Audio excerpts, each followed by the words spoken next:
ಎಲ್ಲರಿಗೂ ನಮಸ್ಕಾರ. ನಾನು ವಿನಯ್. ನಾನು ಇವತ್ತು ಏನು ವಿಷಯ ಹೇಳ್ತೀನಿ ಅಂದರೆ ಧರ್ಮಸ್ಥಳದ ಬಗ್ಗೆ. ಧರ್ಮಸ್ಥಳ ಅಂದರೆ ಅದೊಂದು ಪುಣ್ಯದ ಕ್ಷೇತ್ರ, ಇಲ್ಲ ಅಂತಲ್ಲ. ನಾವು ಚಿಕ್ಕ ವಯಸ್ಸಿಂದ ಹೋಗ್ತಿದ್ದೀವಿ, ನಮ್ಮ ಮನೆಯವರು ಎಲ್ಲರೂ ಹೋಗ್ತಾ ಇದ್ದೀವಿ. ಆ ದೇವ್ರ ಮೇಲೆ ಒಂದು ನಂಬಿಕೆ. ಆದರೆ ಆ ದೇವಸ್ಥಾನದ ಹತ್ರ ಈ ಥರ ಒಂದು ಕೃತ್ಯ ಆಗೈತೆ ಅಂದರೆ ನಮಗೆ ಭಯ ಆಗುತ್ತೆ. ಯಾವ ರೀತಿ ನೋಡಿದ್ರೆ ಸೌಜನ್ಯದೊಂದು ಇನ್ಸಿಡೆಂಟು. ಅದಕ್ಕಿಂತ ಮುಂಚೆ ತುಂಬ ಜನ ಹೆಣ್ಮಕ್ಳದ್ದು ಹಿಂಗೆ ಇನ್ಸಿಡೆಂಟ್ ಆಗೈತೆ ಅಂತಂದ್ಬಿಟ್ಟು ಟಿ ವಿ ನೋಡಿದ್ರೆ, ಯೂಟ್ಯೂಬ್ ನೋಡಿದ್ರೆ ನನಗೆ ಭಯ. ಯಪ್ಪ, ಈ ಥರ ಎಲ್ಲ ಐತಾ ಧರ್ಮಸ್ಥಳದಲ್ಲಿ ಅಂತ ಅಲ್ಲ. ನೆನೆಸ್ಕೊಳ್ಳಿ, ನೀವೇ ಯೋಚನೆ ಮಾಡಿ. ಅದೇನೋ ಭಯ ಅನ್ನಿಸ್ಕೊಳ್ಳೋ ವಿಷಯನೇ. ಯಾಕೆಂತಂದರೆ ಈಗ ಭೀಮಣ್ಣ ಅಂತ ಬಂದ್ಬಿಟ್ಟು ಏನು ಹೇಳ್ತಿದ್ದಾನೆ, ನಾನು ಇದೇ ರೀತಿ ಇಷ್ಟು ಹೆಣಗಳನ್ನ ಊತಾಕಿದ್ದೀನಿ ಇಂಥ ಕಡೆ, ನನ್ನ ಮನೆಯವ್ರಿಗೂ ನನಗೂ ಎಲ್ಲ ನೀವು ಪ್ರೊಟೆಕ್ಷನ್ ಕೊಡಬೇಕು ಅಂತ ಪೊಲೀಸ್ ಹತ್ರ ಮತ್ತು ಅಲ್ಲಿ ಕಲೆಕ್ಟ್ರ್ ಹತ್ರ ಎಲ್ಲ ಬೇಡಿಕೆ ಇಟ್ಟವ್ರೆ. ಮಾಸ್ಕ್ ಹಾಕ್ಕೊಂಡು ಬಾಡಿ ತೋರಿಸ್ತಾ ಇದ್ದಾರೆ. ಇರಲಿ ಬಿಡಿ, ಬಾಡಿ ತೋರಿಸ್ಲಿ. ಆದರೆ ಬಂದು ಇವನು ಈ ಥರ ಹೇಳಿನೇ ಆಯ್ತಲ್ಲ, ಒಂದು 10-15 ದಿನ ಬಾಡಿಗಳು ತೋರಿಸ್ಕೊಡ್ತಾ ಇದ್ದಾನೆ. ಆ ಕೃತ್ಯ ಮಾಡಿರೋರನ್ನ ಏನಕ್ಕೆ ಪೊಲೀಸ್ ಅರೆಸ್ಟ್ ಮಾಡ್ತಾಯಿಲ್ಲ? ಈಗ ನಾನು ಉದಾಹರಣೆಗೆ ಹೇಳ್ತಿರೋದು, ಈಗ ಏನೇ ಒಂದು ಕ್ರೈಮ್ ಆದರೆ ಅವಾಗಲೂ ಅರೆಸ್ಟ್ ಮಾಡ್ತಾರೆ. ಅವ್ನಿಗೆ ಒಂದು ದಿನ ಬಿಟ್ಟರೆ ಅವ್ನು ತಪ್ಪಿಸ್ಕೊಂಡು ಹೋಗಿರ್ತಾನೆ. ಅಂದರೆ ಇಲ್ಲಿ ಅಂದರೆ ಪಾಪದವ್ರಿಗೂ ದುಡ್ಡಿರೋರ್ಗೂ ಮಧ್ಯಮ ವರ್ಗದವ್ರಿಗೂ 3 ಥರ ವ್ಯತ್ಯಾಸ ಐತೆ. ಕಾನೂನು ಅಂದರೆ ಒಂದು ಬಲೆಗೆ ಹಾಕೋ ಏನು ಮಾಡ್ತದೆ, ಸಣ್ಣ ಮೀನುಗಳು ಈ ಸಣ್ಣ ಬಲೆಯಲ್ಲಿ ತೂತಿರ್ತದೆ, ಅದರಿಂದ ತಪ್ಪಿಸ್ಕೊಂಡೋಗ್ತದೆ. ಮಧ್ಯಂತರ ಮೀನು ಸಿಕ್ಕಾಕೊಳ್ತದೆ. ದೊಡ್ಡ ಮೀನುಗಳು ತಿಮಿಂಗಲ ಹೊಡೆದಾಕ್ಬಿಟ್ಟು, ಅಂದರೆ ತಿಮಿಂಗಲ ಅಂಥ ಮೀನುಗಳು ಬಲೆನ ಹೊಡೆದಾಕ್ಬಿಟ್ಟು ಹೋಯ್ತದೆ. ಅಂದರೆ ಕಾನೂನಲ್ಲಿ ಇರೋದು ದುಡ್ಡಿರೋರಿಗೊಂದು, ದುಡ್ಡಿಲ್ಲದವ್ರಿಗೊಂದು. ಅಂದರೆ ಕಾನೂನು ಎಲ್ಲರಿಗೂ ಸಾಮಾನ್ಯ. ಭೀಮಣ್ಣ ಬಂದು ಈ ಥರ ಹೇಳ್ತಿದ್ದಾನೆ. ಈಗ ಅವರು ಭೀಮಣ್ಣ ಬಂದು 10-15 ದಿನ ಆಯಿತು. ಈ ಕೃತ್ಯ ಮಾಡಿರೋರೆಲ್ಲ ಬದುಕಿರೋರು, ಇಲ್ಲ ಆಲ್ಮೋಸ್ಟ್ ವಯಸ್ಸಾದವರು, ಅದೇನೋ ಬಿಡಿ, ನಮ್ಗೆ ಗೊತ್ತಿಲ್ಲ. ನಮ್ಮ ಇಂಡಿಯಾ ಬಿಟ್ಬಿಟ್ಟು ಬೇರೆ ಯಾವ್ದಾದ್ರು ದೇಶಕ್ಕೆ ಹೋಗ್ಬಿಟ್ಟು ಅಲ್ಲಿರ್ತಾರೆ. ಮತ್ತು ಇನ್ನು ಅವ್ರನ್ನ ಅರೆಸ್ಟ್ ಮಾಡಬೇಕಂದ್ರೆ ಇನ್ನು ಯಾವುದೋ ವಿಶ್ವಸಂಸ್ಥೆ ಅಂತೆ, ಇಂಟರ್ಪೋಲ್ ಅಂತೆ, ಅಲ್ಲಿ ಅದೇನಲ್ಲೂ ಐತೆ ಮಾಹಿತಿಗಳು, ನಮಗೂ ಅದ್ರ ಬಗ್ಗೆ ಅಷ್ಟು ಬರೋಲ್ಲ. ಅಲ್ಲಿಂದ ಕರ್ಕೊಂಬರ್ಬೇಕಾಗುತ್ತೆ. ಇಲ್ಲೇ ಇದ್ರೆ ಅರೆಸ್ಟ್ ಆಗುತ್ತೆ. ಮತ್ತು ಈ ಕೃತ್ಯ ಮಾಡಿರೋರ್ಗಂತೂ ಶಿಕ್ಷೆ ಆಗಲೇಬೇಕು.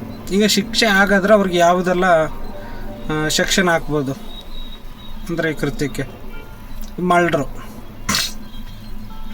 ಮರ್ಡ್ರಿಗೆ ಆದರೆ 302 ಲೆಕ್ಕಕ್ಕೆ ಅವ್ರಿಗೆ 302 ಮರ್ಡ್ರ್ ಈ ಕೇಸಿಗೆ. ರೇಪಿಗೆ 376, ಪೋಸ್ಕೋ ಮತ್ತು ಸಾಕ್ಷಿ ನಾಶಕ್ಕೆ 201 ಹಾಕ್ತಾರೆ. ಮತ್ತು ಉದ್ದೇಶಪೂರ್ವಕವಾಗಿ 120B ಉದ್ದೇಶಪೂರ್ವಕವಾಗಿ. ಯಾಕಂದರೆ ಮತ್ತು ಇವ್ರಿಗೆ ಶಿಕ್ಷೆ ಆದರೂ ಏನೊಂದು ಜೀವಾದಿ ಶಿಕ್ಷೆ ಆಗ್ಬೋದಾ? ಜೀವಾದಿ ಅಂದರೆ 21 ವರ್ಷ ಮಾಫಿ ಸೇರಿಸಿ 14 ವರ್ಷಕ್ಕೆ ಡಿಸ್ಕೌಂಟ್ ಮಾಡಿ, ಇನ್ನು ಅದರಲ್ಲೂ ಅಲ್ಲಿ ಒಳಗಿನ ಮಾಫಿ ಸೇರಿ ಬಿಡುಗಡೆ ಮಾಡಿರ್ತಾರೆ. ಇನ್ನೆಲ್ಲ ಅಂಟಿಲ್ ಡೆತ್ ಕೊಡಬೇಕು. ಅಂಟಿಲ್ ಡೆತ್ ಅಂದರೆ ಅಜೀವವಾದಿ ಅಂದರೆ ಜೈಲಿಂದ ಅವನು ರಿಲೀಸ್ ಆಗಬಾರ್ದು, ಅಲ್ಲೇ ಇರಬೇಕು. ಅವನಿಗೆ ಅಲ್ಲಿ ಯಾವ ಕೆಲಸ ಆಗಲಿ ಏನೂ ಇರಲ್ಲ. ಆದರೆ ಎಲ್ಲದಕ್ಕಿಂತ ಪ್ರಾಮುಖ್ಯ ಏನಂದರೆ ಇವನಿಗೆ ಜೈಲಲ್ಲಿ ನಾವು ಇರಿಸ್ಬಾರ್ದು. ಅಂದರೆ ಈ ಕೃತ್ಯ ಯಾರು ಮಾಡಿದ್ದಾರೆ ಅವ್ರನ್ನ ಸಾಯಿಸಾಕೊಡ್ಬೇಕು. ಹೆಂಗೆ ಅಂತಂದರೆ, ಈಗ ಮುಸ್ಲಿಮ್ಸ್ ರಾಜ್ಯದಲ್ಲಿ ಅಲ್ಲಿ ಎಂಥ ತೀರ್ಪು ಅಂದರೆ, ರಾಜನ ಮಗನೇ ತಪ್ಪು ಮಾಡಿದ್ರು ಸಾಯಿಸ್ತಾರೆ. ಪಬ್ಲಿಕಲ್ಲಿ 4 ಜನ ಗೊತ್ತಾಗಬೇಕು. ಯಾಕಂದರೆ ಅಲ್ಲಿ ಸರಿ ಸಮಾನ. ಅದು ಒಂಥರ ಖುಷಿ ಆಯ್ತದೆ. ನಮ್ಮಲ್ಲಿ ಇಲ್ಲಿ ಆ ಥರ ಇಲ್ಲ. ಆದರೆ ಆ ಹೆಣ್ಮಗು ಯಾವ ತಪ್ಪೇ ಮಾಡಿಲ್ಲ, ಅವಳಿಗೆ ಗೊತ್ತೇ ಇಲ್ಲ. ಈಗ ಏನು ಅಂದರೆ ಇದು ಯಾರು ಅಂದರೆ ಗೊತ್ತಿಲ್ಲ. ಸಿಕ್ಕಾಕೊಂಡಿರ್ತಾಳೆ, ಅಲ್ಲಿ ಬಂದೊಬ್ಬ ಅತ್ಯಾಚಾರ ಮಾಡಿರ್ತಾನೆ, ಇನ್ನೊಬ್ಬ ಒಂದು ಮಾನಸಿಕ ಹಿಂಸೆ, ದೈಹಿಕ ಹಿಂಸೆ. ಮತ್ತು ಅವಳ ಮುಂದೆ ಅವ್ಳಿಗೆ ಗೊತ್ತು ನಾನೀಗ ಸಾಯ್ತೀನಿ ಅಂತ. ಅವಳನ್ನ ಕಾಪಾಡೋಕ್ಕೆ ಒಂದು ದೇವರು ಸಮೇತ ಅಲ್ಲಿಲ್ಲ.